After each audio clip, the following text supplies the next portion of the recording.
សំងំស្ងៀមកាលចេញមកលៀមមើលរៀមស្រងឬទេបងស្រស់ណាស់ឈ្នះអស់ព្រំស្រងខ្មែរមានទុំក៏ចាញ់បងដែរមើលបងស្អាតម៉ែបងស្រស់ណាស់ឈ្នះសម្រស់ចៅរិទ្ធទេតែ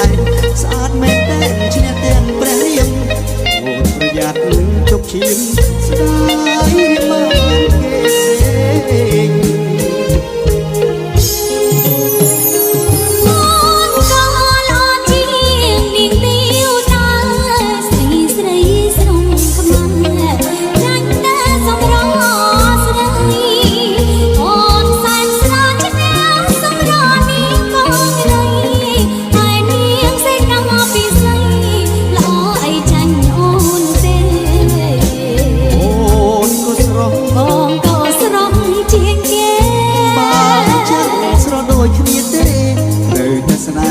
បងទៅប្រលឹងចូលដល់ដឹងអ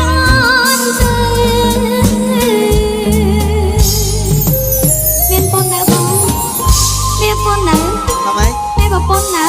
ចនឯងគឺដឹង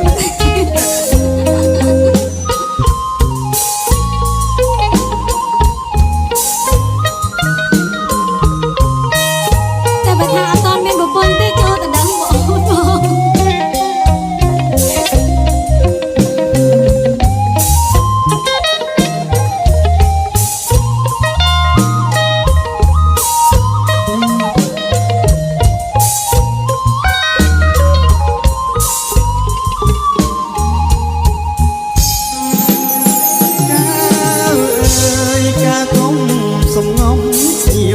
កាវចេញ